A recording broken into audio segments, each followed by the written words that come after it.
ஐந்து கரத்தவனை போற்று, ஆணை முகத்தானை போற்று, மூஷிக வாகனனை போற்று, மூலப்பரம்பொருளை போற்று, சித்தி புத்தி விநாயக பெருமானை போற்று. குருவே சரணம்.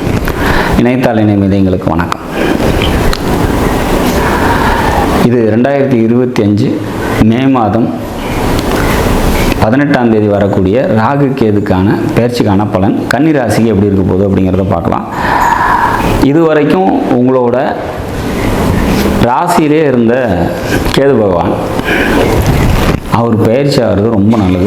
7ல் ராகு இருந்தார், அதுவும் பயிற்சி ஆகிறது ரொம்ப சிறப்பு. சரி, இந்த பயிற்சி என்னத்தை தரப்போகுது, என்ன பண்ணிடும், எங்களுக்கு ஏதாச்சும் நல்லது இருக்கா அப்படின்னா, ராசி சந்திரன் இருக்க இடத்த பொறுத்து அமையுது. அது மேலே இந்த கேது ட்ராவல் ஆகும்போது மனக்குழப்பம் ரொம்ப அதிகம் இருக்கும், தெளிவான சிந்தனை இருக்காது. அதனால் நிறைய பிரச்சனைகளை சந்திச்சிருப்பீங்க. அப்போ இந்த நிலைப்பாடு மாறப்போகுது. எப்போவுமே ஒரு பாவகிரகம் 6ஆம் வீட்டில் இருக்குது, அதாவது ராகு பகவான் உங்களோட ராசிக்கு 6ல் வர்றது சிறப்பு.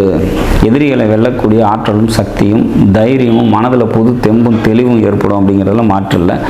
12ஆம் இடம் அப்படிங்கிறது பார்த்திங்கனாக்கா தேவையற்ற அலைச்சலும் விரயத்தையும் கொடுக்கக்கூடிய இடத்துக்கு ஒரு கேது பகவான் வரார்.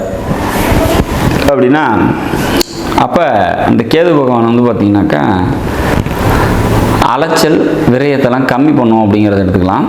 தூக்கம் அயன சயன போகம் அப்படின்னு சொல்லக்கூடிய இடமும் 12ஆம் இடம் தான். அப்போ அதுக்குள்ளே கேது வரும்போது பார்த்திங்கனாக்கா தூக்கம் குறைவு அப்படிங்கிற மாதிரியான ஒரு சில விஷயங்கள் ஒரு சில பேருக்கு ஏற்படும் அப்படிங்கிறத புரிஞ்சுக்கணும்.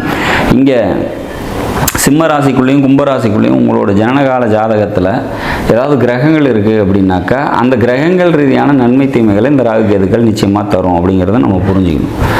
இப்போது சப்போஸ் நீங்கள் கன்னிராசியில் பிறந்து மாசி மாதத்தில் பிறந்திருக்கீங்க அப்படின்னா அந்த சூரியன் மேலே பார்த்திங்கனாக்கா இந்த உங்களோட ஜனனகால ஜாதகத்தில் கும்பராசியில் சூரியன் இருக்கும், அது மேலே ராகு ட்ராவல் ஆகக்கூடிய டைம்.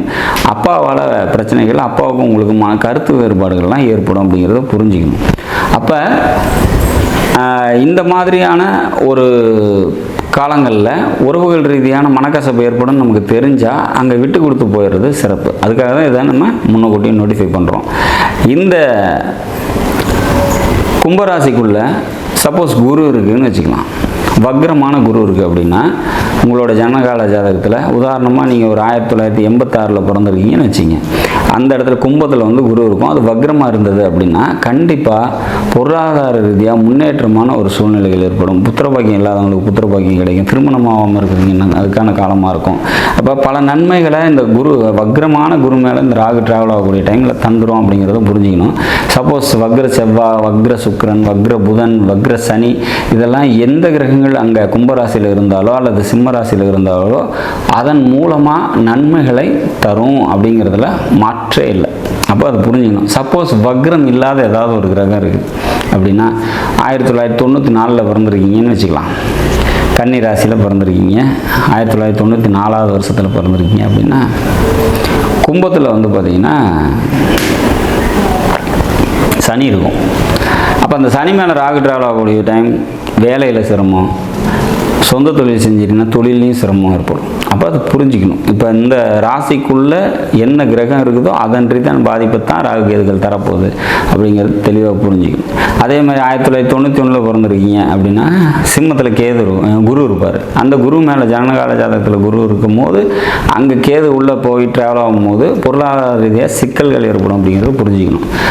எங்கள் கன்னி ராசிக்கு நல்லா இருக்குன்னு சொன்னாங்க, எதுவுமே நமக்கு நல்லதே நடக்கலையே அப்படின்றதுக்கெல்லாம் இதுதான் காரணம். அப்போ ஜனனகால ஜாதகத்தான் இந்த கோட்சார கிரகத்தோட நன்மை தீமைகளை முடிவு பண்ண போகுது அப்படிங்கிறத நம்ம புரிஞ்சுக்கிட்டா ரைட்டு. பொது பலனாக இந்த கன்னி ராசியை பொறுத்த வரைக்கும் இதுக்கு முன்னாடி இருந்த தடுமாற்றங்கள் குழப்பங்கள்லாம் தீர்ந்து நல்ல நிலைக்கு வந்துட்டீங்க அப்படிங்கிறது மட்டும் புரிஞ்சுக்கிட்டா போதுமானது. எதிரிகளை வெல்லக்கூடிய ஆற்றலும் சக்தியும் தைரியமும் தன்னம்பிக்கையும் உற்சாகமும் புது முயற்சிகளும் ஏற்படக்கூடிய அற்புதமான ஒரு காலகட்டம் கன்னிராசிக்கு அப்படிங்கிறதுல மாற்று இல்லை அப்படிங்கிறத புரிஞ்சுக்கணும். புத்திரபாக்கியம் இல்லாமல் இருக்கீங்க, கன்னிராசியில் பிறந்து இருக்கீங்க, புத்திரபாக்கியத்துக்காக வெயிட் பண்ணிட்டுருக்கீங்க அப்படின்னா இந்த கும்பத்துக்குள்ளேயோ சிம்மத்துக்குள்ளேயோ குரு இருக்குது அல்லது உங்களோட ராசிக்கு 5ஆம் வீட்டின் அதிபதியான சனி இருக்கார் அப்படின்னா இந்த டைம் அதுக்கான ட்ரீட்மெண்ட் பண்ணிக்கிறது சிறப்பு. அப்படி பண்ணாக்கா அது சக்ஸஸ் ஆகிறதுக்கான சான்சஸ் ரொம்ப அதிகம் அப்படிங்கிறத புரிஞ்சுக்கணும். மொத்தத்தில் இந்த பயிற்சி ராகுகேது பயிற்சிகள் பல நன்மைகள் உங்களுக்கு தந்தே தீருங்கிறத உறுதியாக சொல்லலாம். நாடும் நாட்டு மக்களும் நலமுடன் வாழ நவகிரகங்களை வேண்டி அமைகிறேன். நன்றி, வணக்கம்.